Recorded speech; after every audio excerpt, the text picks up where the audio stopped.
السلام علیکم ورحمۃ اللہ وبرکاتہ.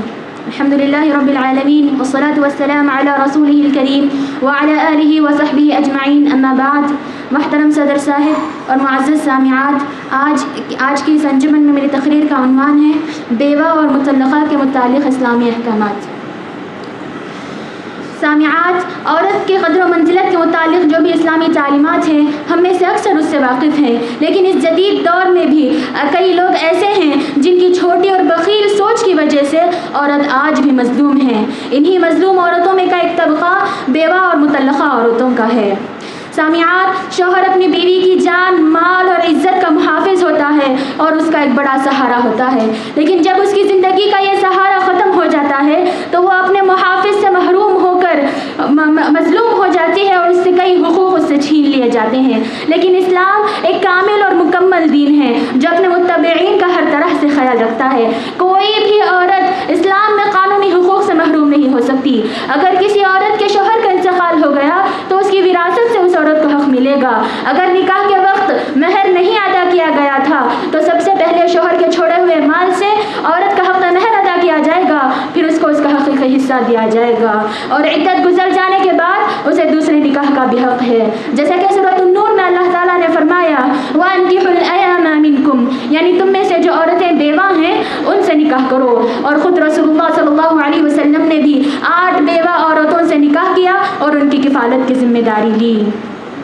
سامعات، جو شخص بیوہ اور مسکینوں کے لیے دوڑ دھوپ کرتا ہے، ان کے لیے محنتیں مشقتیں اٹھاتا ہے، تو رسول اللہ صلی اللہ علیہ وسلم نے اس کے درجے کو بلند کرتے ہوئے فرمایا الساعی علی الارملة والمساکین کالمجاہد فی سبیل اللہ واحسبہ قال کالقائم لا یفطر وکالصائم لا یفطر. متفق علیہ کی روایت ہے.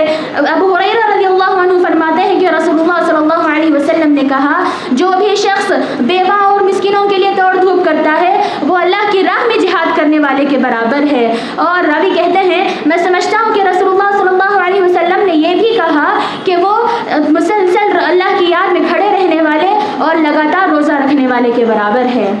اسی طرح مطلقہ کے بارے میں اللہ تعالیٰ نے سورۃ الطلاق میں فرمایا فَأَمْسِكُوهُنَّ بِمَعْرُوفٍ أَوْ فَارِقُوهُنَّ بِمَعْرُوفٍ، یعنی تم انہیں بھلائی کے ساتھ روکے رکھو یا بھلائی کے ساتھ جدا کر دو. یعنی اگر کوئی شخص اپنی بیوی کو طلاق دینا چاہتا ہے تو اسے چاہیے کہ وہ بھلائی کے ساتھ اپنی بیوی کو الگ کر دیں، نہ کہ اسے برا بلا کہہ کر یا طعنے دے کر.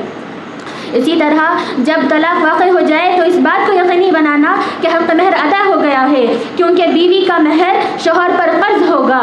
اس کے بعد اللہ تعالیٰ حاملہ عورت کے بارے میں سورۃ الطلاق میں فرماتا ہے فَإِن كُنَّ أُولَاتُ حَمْلٍ فَأَنفِقُوا عَلَيْهِنَّ حَتَّى يَضَعْنَ حَمْلَهُنَّ، یعنی اگر حاملہ عورت کو طلاق دی جا رہی ہے تو بچے کی پیدائش تک اس عورت کے نان و نفقے اور اس کے رہائش کی ذمہ داری اس کے شوہر پر ہوگی.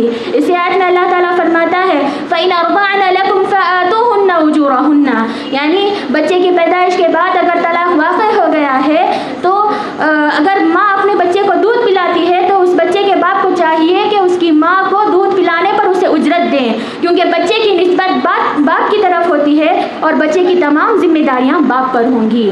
اسی طرح مطلقہ اور بیوہ کا ایک سب سے اہم مسئلہ اس کا معاشی مسئلہ ہوتا ہے. اس بارے میں عورت کے گھر والوں کو یہ جان لینا چاہیے کہ عورت کے گھر والوں سے اس کا رشتہ ہوتا ہے، مطلقہ اور بیوہ ہونے کے بعد بھی اس کا وہی رشتہ ہوتا ہے، اور مطلقہ اور بیوہ کی ذمہ داری اس کے باپ پر ہوگی اور والد کی عدم موجودگی میں اس کے بھائی پر، اور اسی طرح شرعی ترتیب کے ساتھ اس کے محرم رشتہ داروں پر ہوگی. اور جو شخص اس ذمہ داری کو بحسن خوبی کے ساتھ انجام دے گا، اللہ کے رسول نے اسے خوشخبری دیتے ہوئے سنایا ہے من ابتلي من هذه البنات بشيء فأحسن إليهن كن له سترا من النار، یعنی جو بھی شخص اس کے بیٹیوں کے بارے میں آزمایا جاتا ہے پھر وہ ان کے ساتھ حسن سلوک کرتا ہے تو اس کی یہ بیٹیاں قیامت کے دن اس سے جہنم کے لیے آڑ کا سبب بنیں گی.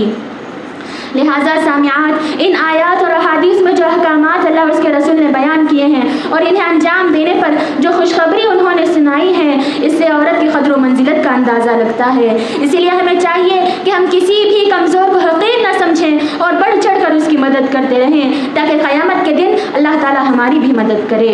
اور اسی طرح ہمیں اس بات کی بھی ضرورت ہے کہ ہم زیادہ سے زیادہ اپنے حق میں بھی اللہ تعالیٰ سے دعائیں کرتے رہیں، اور جو بھی فیصلہ اللہ تعالیٰ ہمارے بارے میں کرتا ہے اسے اپنے حق میں بھلائی سمجھیں اور راضی برضا الہی کر لیں۔ آخر میں اللہ تعالیٰ سے دعا ہے کہ اللہ تعالیٰ تمام مسلمان عورتوں کے احوال کو درست کریں اور ہر ضرورت مند کی ضرورت کو پوری کریں، آمین۔ وما علینا الا البلاغ المبین۔ والسلام علیکم ورحمۃ اللہ وبرکاتہ۔